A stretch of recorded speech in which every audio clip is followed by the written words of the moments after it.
Pronto. Agora sim, obrigada. Boa tarde, que bom que vocês vieram. Eu sou da Artisol. Artisol é uma ONG... Tá bom aí o volume? Tão esquisito esse negócio, gente. Artisol é uma ONG que existe há 25 anos, a partir de uma iniciativa da Ruth Cardoso, e que atende artesãos, né, do Brasil todo, tem a missão da salvaguarda e do apoio ao artesanato tradicional brasileiro, né? Atua bastante com políticas públicas, por fomento de políticas públicas para o setor, né, para ajudar o setor. A gente entende que esse universo do artesanato ele é diverso, ele é complexo.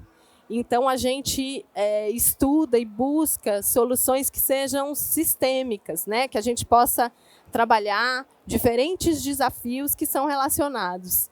Então, para isso, a gente usa múltiplas estratégias.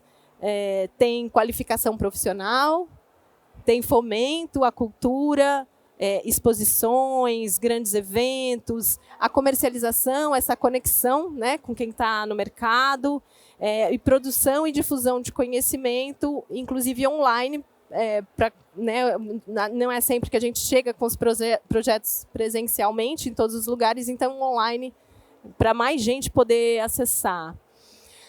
A gente trabalha por uma inquietude, né, que é como a gente consegue aumentar o impacto dessas ações para uma mudança social de verdade, assim, entendendo que esses problemas eles são crônicos, então não é um projeto de um ano, de pouco tempo que vai fazer diferença, mas como é que a gente pode mexer, fomentar transformações que sejam mais profundas, que vão além do tempo do projeto, né? Que fiquem com as pessoas e que elas consigam desenrolar. Os desafios são grandes, né? Essa invisibilidade do artesanato brasileiro, essa riqueza imensa que ainda é invisível, inclusive para os próprios sabedores, para os próprios artesãos, né? Essa desarticulação do setor, então muitas ações individualizadas, pequenas, localizadas, né? Que ainda falta articular em rede, e a desinformação do consumidor, né? Que muitas vezes nem acessa esse valor, essa história, essa alma que tem por trás de um fazer artesanal, ou esses produtos que chegam através de um comércio que não é justo, né, de um atravessador que achata o preço do artesão para chegar no consumidor. Então, esses são os desafios diários assim, do projeto. Como estratégia, a gente vai do reconhecimento, né, desse lugar, do que é do indivíduo, do que é particular, da situação de pobreza em que muitos produtores de artesanato vivem, né, de trocar seu produto por pão, por comida, até, desse saber que é ancestral, né, que é antigo. Então, como a gente faz essa ponte entre indivíduos que possam se conectar, que possam ter uma interdependência para se fortalecer, que esse trabalho possa ser próspero, né, que possa realmente ter uma geração de renda, que isso seja contínua, e que esse valor ele seja contemporâneo, né, que a gente possa olhar para essa ancestralidade e trazer ela para agora com o valor que é devido. A Artisol fomenta uma rede enorme do artesanato e da cultura brasileira. Hoje são cerca de 10 mil artesãs e artesãos, 24 estados, em diferentes frentes, né? Então, a gente conecta associações, mestres, artesãos individuais, lojistas, tem uma porção de programas, enfim, todas essas frentes para que consiga chegar ao produtor, né? Tem um portal que tem todo o acesso gratuito, né? A inscrição, tem um login que a gente faz para acessar os conteúdos com e-mail e senha. Qualquer pessoa pode acessar.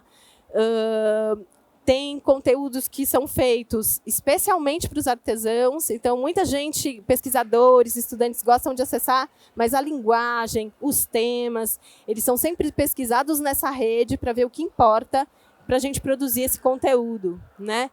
Essa é a carinha, assim, quando a gente entra no canal, e aí tem podcast com diversos temas, né? Focados em regiões específicas, às vezes. Tem uma série de web-aulas com temas diferentes também, comercialização, criação, comunicação, uma porção de coisa. E tem uma série de mini documentários, né? E o primeiro deles, assim, foi que a gente tem muito carinho, foi de Miracatu, que a gente fez, né, por aqui.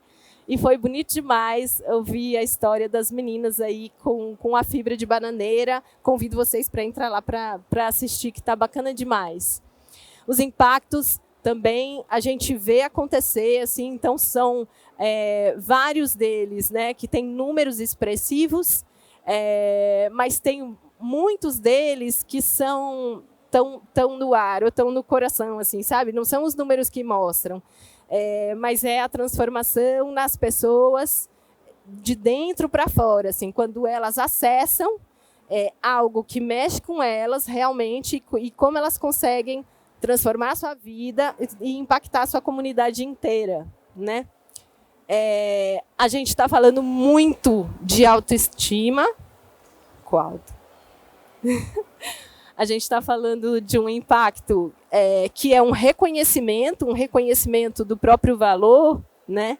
E do valor desse grupo. A gente está falando de um repasse de conhecimento ancestral, muitas vezes, que muitas vezes corre o risco de morrer, de se perder, né? Por falta de valor. A gente está falando de jovens que passam a se interessar em ter esse saber, né, de seus pais, de seus avós e dar continuidade. A gente está falando de pertencimento, de reconhecimento, de posicionamento no mundo. E a gente está falando de territórios, de reconhecimento de um território que brota essas pessoas e dessas pessoas que promovem esse território como um território criativo, né? E neste ponto, especialmente, que a gente conecta com o turismo. Então, como a produção artesanal ela está intimamente relacionada ao seu território e o turismo a esse território e a essas pessoas, né? Essa parceria super próspera. A gente começa esse fio da meada dentro da Artesol, quando a gente trabalha com os grupos, né? Nesse lugar de que produtos que a gente vai fazer, que serviços que a gente pode inventar aqui ou reinventar. A gente começa num processo criativo que ele tem lentes, assim. Então, primeiro ele é macro, grande, assim. A gente convida as pessoas a compreenderem o desafio, né? Em geral, esse desafio, esse problema, ele vem assim: a gente não consegue viver do artesanato, a gente não vende, né? Não dão valor ao artesanato. E a gente pega essas queixas, né, legítimas, e a gente vai mapeando, né? Quais são as camadas desse desafio, né? Não vende por quê? Não vende para quem, né? Quais as coisas que a gente está fazendo? Será que essas coisas que a gente está fazendo têm a ver com a gente, com a nossa história, com a história do nosso lugar, né? E a gente vai destrinchando o tamanho desse desafio. Depois a gente olha o micro, assim, as pessoas. Quem são essas artesãs e esses artesãos? Qual é a história de cada um deles? Por que eles e elas fazem o que fazem, né? Em geral, muita gente apaixonada pelo que faz. E não sabe nem muito bem explicar o porquê, né? Porque é para além do racional, assim, é de pele, é de sensação. Então a gente tenta racionalizar essa paixão, esse sentimento e entender da onde vem, qual é a sua história, quais são as suas habilidades e como a gente pode potencializar isso. Aí a gente vai num mergulho para dentro desse território, né? Que é que tem esse lugar, né? Quais são os cheiros, as cores, as formas, as danças, as músicas, a comida desse lugar? O que é que tem aqui que pode inspirar a minha criação? Ou da minha própria história, né? É muito comum a gente escutar: nossa, eu aprendi isso com a minha avó, que ela fazia de tal jeito. E quando você vai desenrolando histórias, tem uma potência imensa de criação do que é único, né? Do que é só seu, ou só daquele grupo. E aí também a gente olha para fora, né? Então, quando a gente está criando, a gente também olha que mercado é esse que a gente vai oferecer o produto artesanal, né? Como é que a gente vai comunicar ele? Como é que as pessoas vão perceber o valor que ele tem, né? Então, eu vou oferecer para onde? É para hotéis, para lojistas, é para eventos, são brindes corporativos, né? A gente mapeia possibilidades de mercado para o tipo de artesanato. E a gente também olha experiências inspiradoras, assim. Então, que outros artesãos, outros grupos, outras referências análogas que a gente pode olhar e ter um espelho de quem a gente é, né? E da nossa potência. A gente entra na criação no campo da experimentação. E aí tem uma barreira, em geral, gigante. A gente trabalha com criadores potentes que nascem nesse lugar. Mas a gente aprende ao longo da vida que a gente não é criativo. Eu não sei. Que medo de errar, né? A gente aprende, a gente vai entrando em caixinhas de que a gente não é potente. E aí a gente chega a adultos com medo de experimentar. E esse é o lugar que a gente traz esse espírito de criança mesmo, assim, sabe? De bora experimentar sem medo de errar, sem se preocupar com o produto. Então, aqui a gente experimenta matérias-primas, diferentes pontos, diferentes jeitos de fazer a técnica. É nesse lugar.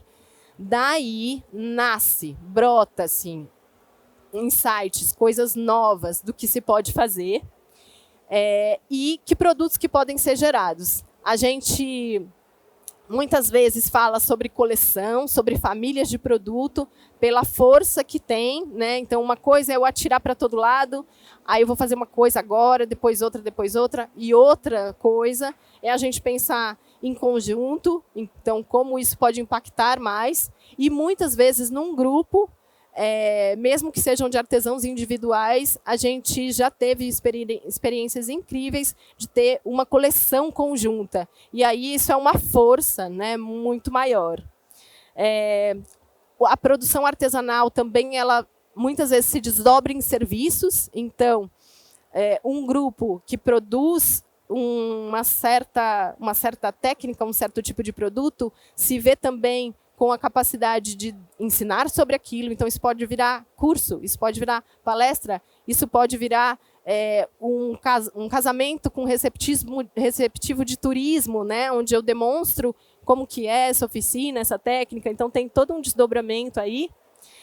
E aí é necessário se preparar para trabalhar além da produção, né? Então, um artesã, uma artesã que deseja investir no seu próprio empreendimento, ele também precisa estar na gestão, né, na comercialização, na comunicação, mesmo que não seja ele ou ela que o faça, né, mas que ele possa abrir o radar para ter parceiros que apoiem nisso, né, e a rede, então, é muito bacana para que isso aconteça. Eu vou contar alguns causos aqui para a gente ilustrar um pouquinho isso. Lá no site do Material da Artsol tem mais um montão de coisas e a gente também pode aqui bater um papo, que eu conto mais causas. A gente troca causas. Eu vou mostrar a Mur, lá de Marechal Deodoro.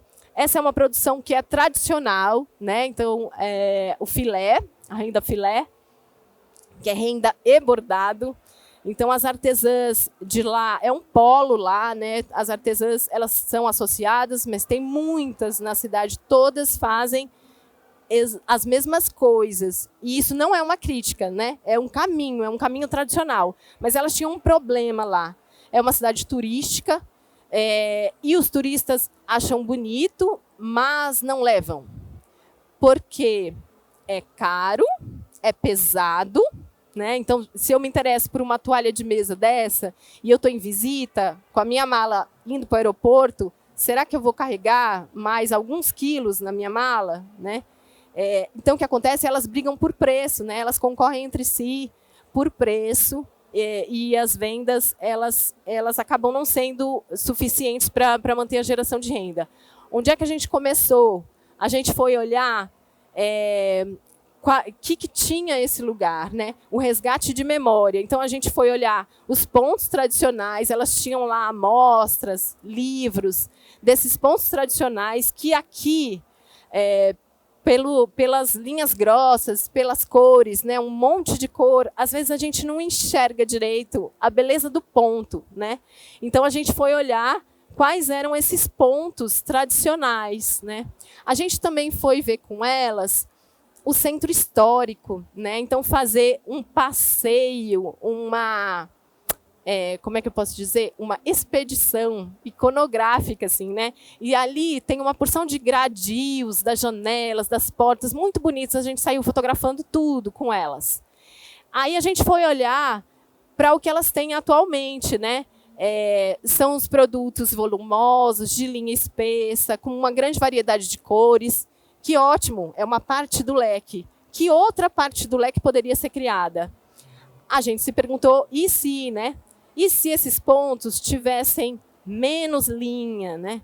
Deixassem o desenho dos pontos aparecer mais? E se a gente fizesse uma paleta com menos cores? E se a gente fizesse produtos menores?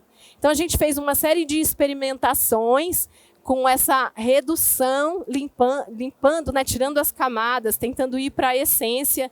E a gente chegou em umas caixinhas, em umas cestinhas, que a gente se deu conta, junto com elas, que eram muito parecidas com essa arquitetura da cidade, né? Não parece? Ou eu estou doida? Essas caixinhas, elas foram feitas para levar, elas pesam, como diz minha parceira Paula Dib, um saquinho de chá, né? Elas vêm assim, ó, né? Aqui elas recortam do tear e elas vêm embaladas como uma dobradura a ser dobrada. E na pontinha elas têm uns lacinhos, umas linhas. Então você arma e amarra nas pontinhas. Então você leva na sua mala ela dobradinha e pronto, né? Isso gerou uma coleção que é completamente diferente dessa coleção, né? E que é complementar, e que dá outras possibilidades com foco no turismo, com foco nesse público. Um outro caso daqui, né? O Criqué Caiçara, a gente tem muita honra, muito orgulho de trabalhar com o pessoal do Criqué. Então, Criqué, que muitos de vocês devem conhecer muito melhor que eu tive a felicidade de passar um tempo por lá, né? Essa comunidade familiar que tem toda uma tradição viva, né? De integração com a natureza, com uma cultura da música, da dança, do fandango muito forte, que passa na família, né? Que os jovens, as crianças seguem com essa tradição.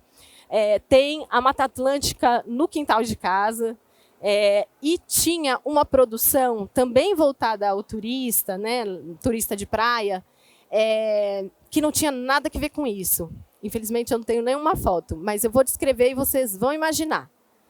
Sabe o Nemo, por exemplo? O Nemo e a Dolly, por exemplo. Aquela figurinha do peixe, do desenho que a professora fazia com a gente quando era criança, sabe? Tipo isso. Elas recortavam na madeira, elas são escultoras, né? Elas trabalham com a cacheta, uma madeira nativa da região, super sustentável o processo. E elas recortavam uns peixinhos e pintavam com tinta plástica, que eram enfeites, ou alguns, enfim, coisas. Tulipa. Tinha tulipa no meio do negócio. A tulipa nunca nasceu nesse lugar, né? Então, o que a gente fez? Foi olhar para essa técnica tradicional, resgatar algumas coisas que elas já usavam, né? Colheres de pau, lá no tempo das avós, que muitas vezes elas continuavam fazendo. Então, a gente resgatou quais eram os produtos que elas faziam. E a gente sugeriu uma pigmentação aquarelada que não agredisse o meio ambiente, que mostrasse o veio dessa madeira, né? A gente chegou nesse lugar com elas, isso desdobrou numa coleção. Então, como um gatilho, faz assim, ó, vum, né? É uma coleção enorme de coisas, eu vou mostrar um pedacinho a partir do momento em que a gente olha o que é o nosso cotidiano, com outros olhos, né? A floresta que está debaixo do nariz e dos pés deles era o comum, né? Então, como um olhar de fora, às vezes, traz esse valor do especial, né? Do que é incrível e o que é único. Os seixos das pedras de rio, né? Então, uma série de temas assim da natureza local viraram produtos com a madeira. Os pássaros, então, brinquedos, enfeites, uma porção de coisas, uma linha enorme mesmo de produtos do Criqué. Na parceria com o Sesc Registro, eu vou falar um pouquinho de 2 lugares de registro mesmo e de Itariri, que a gente teve experiências muito legais. Então, esse começo de história, né, de, peraí, vamos primeiro olhar o lugar a qual a gente pertence, né? Já andaram aqui pelo centro histórico, já caminharam vendo, né, observar, enxergando de verdade, e a gente foi olhar detalhes e tirar foto, né? E aí você vê a cara de descoberta das pessoas, né, que vivem nesse lugar e que muitas vezes nunca repararam. A gente também faz isso, né, com o lugar de onde a gente vive. E esse é o ponto de partida para uma criação, recriação, redescoberta, né? Aqui de Itariri, lá tinha um tema pulsante que era a história da bananeira, a terra da bananeira. E aí a gente foi ver, bom, que cores tem a banana e a bananeira, né? Tem verdes e amarelos? Não, tem uma paleta imensa, né? Tem roxos, tem vermelhos. E a partir disso a gente fez todo um processo também de experimentação de materiais, de busca de tecidos, texturas, né? Que pudessem gerar a criação de vários artesãos individuais, nesse caso, tanto de registro quanto de Itariri, cada um com sua produção, mas como um referencial comum também os ajuda a se relacionar enquanto coleção, né? E ter uma força de exposição, uma força de oferta para um hotel, por exemplo, né? Ou para um evento. E aí foram desdobrando uma porção de coisas assim, inspiradas né, na bananeira, na paleta de cores, nas formas desse lugar. 1000 experimentações do material natural, né, da taboa, da fibra de bananeira, com outros elementos, seguindo essa paleta de cores. E foi uma porção, também desdobrou em uma porção de coisas, né, em conjunto, diferentes artesãos fazendo junto. Uma costurava, a outra trançava, enfim, e por aí foi, né? Nessas experiências tem o lugar também da gente tirar do plano das ideias e colocar no papel e registrar, né? E de preferência fazer registros visuais, assim. Então a gente poder desenhar, para quem se sente confortável em desenhar, rabiscar, escrever, para a gente olhar o que é tudo isso que a gente está fazendo, né? Então é um lugar de organização do pensamento, de pensar as potencialidades, as oportunidades, as ameaças, né? Olhar para dentro e olhar para fora. De pensar que essas peças aqui, por exemplo, era cada uma de um artesão, né? E que a gente pode, em rede, fazer uma oferta que ela é conjunta, né? Que pode gerar compra casada, que eu compro um suplá de crochê e me dá vontade de comprar o guardanapo e o anel de guardanapo, por exemplo, que são de artesãos diferentes, né? E esse lugar de pensar que modelo de negócio é esse, né? Então a gente traz a gente pesquisa muitas ferramentas que são do negócio mesmo, do universo do mercado, né?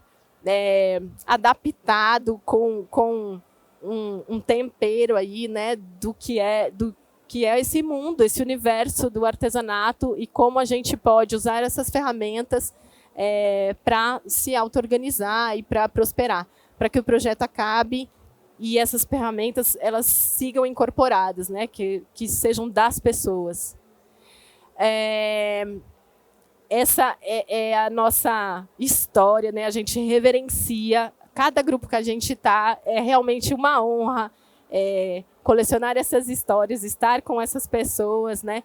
Para que a gente se orgulhe e as pessoas se orgulhem de quem elas são, né? Então tá aí Jasson, mestre Jasson. maravilhoso, da Ilha do Ferro. Se a gente pensa coletivamente e a gente age em rede, o quanto a gente se potencializa, né? Potencializa o indivíduo, o grupo, o lugar, né? Essa região, ela passa a ter outros olhos, né? Um outro impacto, né? Então, aqui, Itariri, este grupo, que não era grupo, que era artesão. Vocês conhecem alguém daí? A outra foto? Ah! E aí, bom, coração tá lá. E aí, essas pessoas, artesãs individuais e artesãos individuais, formaram um coletivo e vão organizar exposição, né, com o apoio da Casa de Cultura de Itariri também. Então, isso também é muito importante, um reconhecimento local que apoie essas iniciativas, né, que dê gás para essas iniciativas. A gente olhar para o futuro, a cultura é viva, a cultura é fluida, né, e a gente não perder qual é essa raiz, né? Que raiz é essa que a gente tem e que nos faz ir para frente, que nos mantém lá na frente de um jeito tão particular, né? Tão maravilhoso. É isso. Eu corri para dar tempo da gente conversar.